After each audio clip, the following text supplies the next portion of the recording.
Hello बच्चों, आइए इस प्रश्न को पढ़ते हैं। धारा रेखी प्रवाह से आप क्या समझते हैं? धारा रेखी प्रवाह एवं प्रक्षुब्ध प्रवाह में क्या अंतर है? आइए इस प्रश्न की मुख्य अवधारणा की चर्चा करें। मुख्य अवधारणा। तो मुख्य अवधारणा में हम समझ लेते हैं कि धारा रेखी प्रवाह और प्रक्षुब्ध प्रवाह क्या होते हैं। पहले हम चर्चा करते हैं धारा रेखी प्रवाह की कि आखिर ये होता क्या है।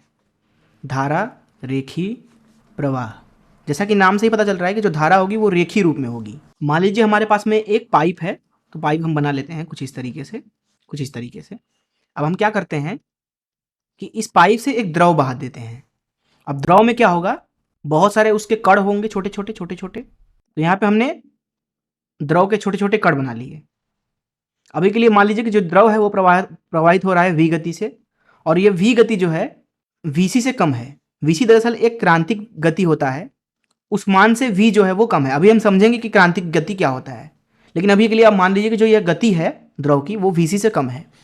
इस अवस्था में हम मान सकते हैं कि जो प्रत्येक कण है इस प्रवाह होने वाले द्रव का, वो किसी न किसी एक रास्ते का अनुसरण कर रहा है। तो जैसे मान लेते हैं कि जो ये वाला कण है वो इस रास्ते का अनुसरण कर रहा है, कुछ इस तरीके से। एक ही रास्ते का कई सारे द्रव अनुसरण कर सकते हैं, उसमें कोई दिक्कत नहीं है। ये वाला जो कण है मान लीजिए इस रास्ते का अनुसरण कर रहा है, ये वाला कण मान लीजिए इस रास्ते का अनुसरण कर रहा है, ये दोनों ही कण मान लीजिए इसी रास्ते का अनुसरण कर रहे हैं। अर्थात हम ये बोल सकते हैं कि धारा रेखी प्रवाह एक ऐसी प्रवाह है जिसमें हम धारा को दरअसल इस तरीके के रेखाओं से प्रदर्शित कर सकते हैं, और कोई भी एक रेखा दूसरे रेखा को नहीं काटेगी। साथ ही साथ धारा रेखी प्रवाह में बोला जाता है किसी एक बिंदु पर, मान लीजिए ये बिंदु ए है और एक और बिंदु ले लेते हैं, मान लीजिए ये बिंदु बी है। तो इस ए एवं बी बिंदु पर जो जो इस द्रव के कण की गति होगी वो दरअसल नियत होगी।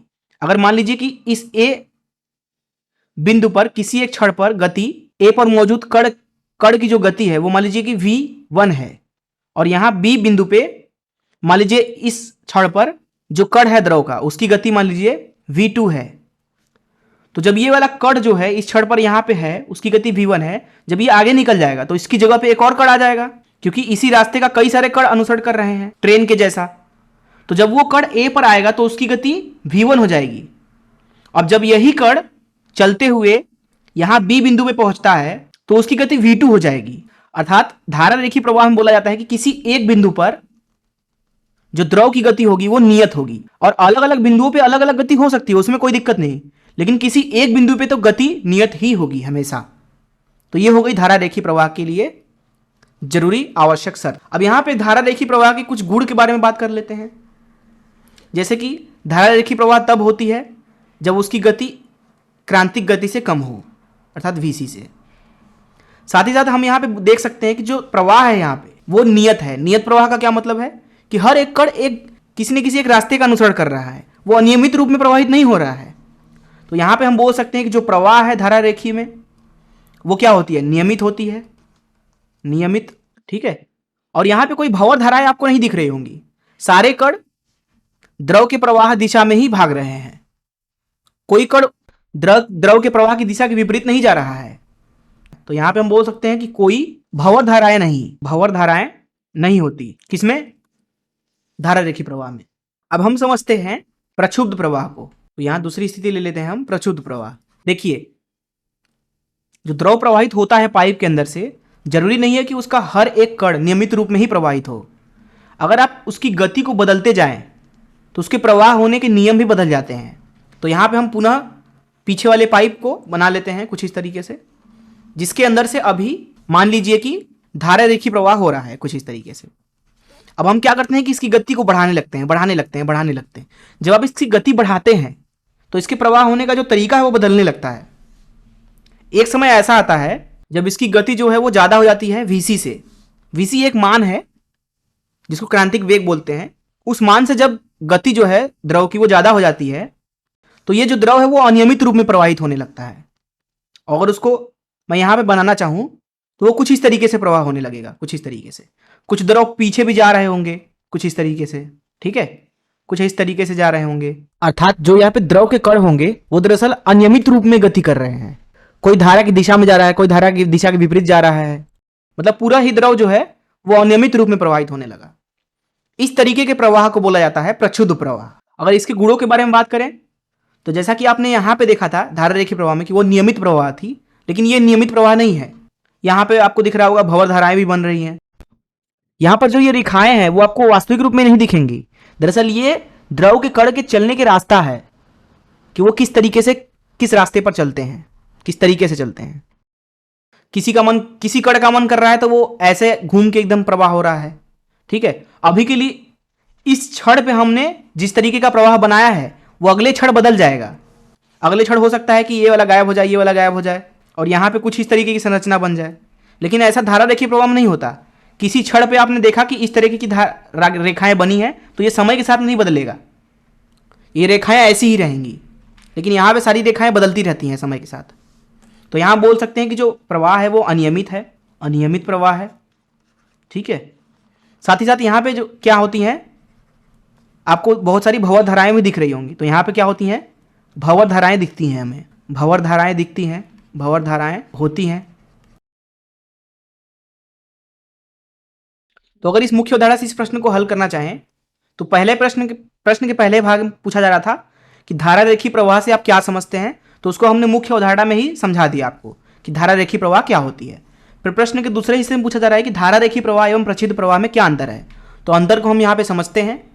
इधर हम लिख देते हैं धारा रेखीय प्रवाह, धारा रेखीय प्रवाह, और इधर हम ले लेते हैं प्रक्षुब्ध प्रवाह, प्रक्षुब्ध प्रवाह। यहाँ पे मैंने एक पाइप बना रखा है दोनों ही जगहों पे।